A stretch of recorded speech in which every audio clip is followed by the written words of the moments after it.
Daybreaker, Book 1, Part 1, by Phil Singleton. Narrated by Martinez, Nichole James, and Xenia Willacey. Audio production by AB Book Services. Prologue.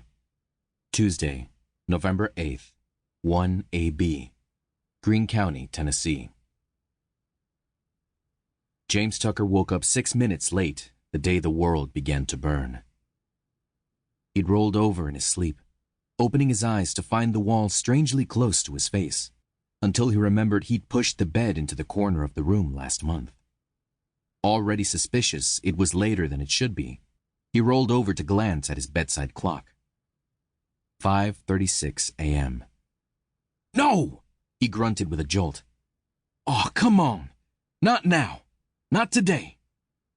He scrambled to check the time on his phone, just on the off chance that the ancient analog clock had just malfunctioned, maybe started running fast overnight. But no such luck. "Damn!"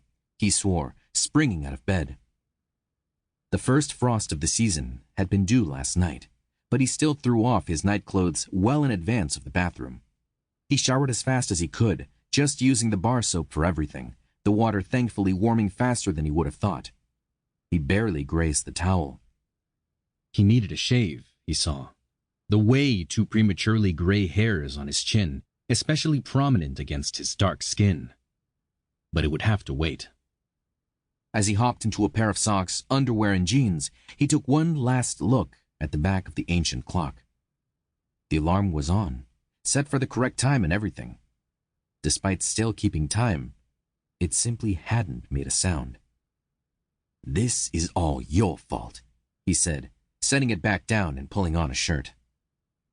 Not bothering to button his jacket or lace up his boots just yet, James opened his bedroom door and almost ran straight into Ken, coming down the stairs.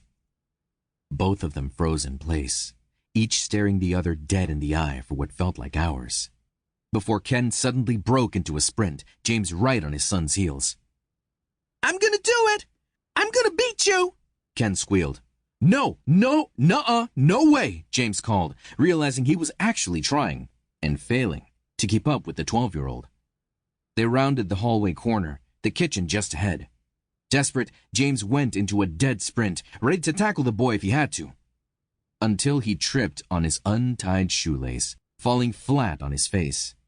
Ken practically dancing past him across the finish line. "Yes!"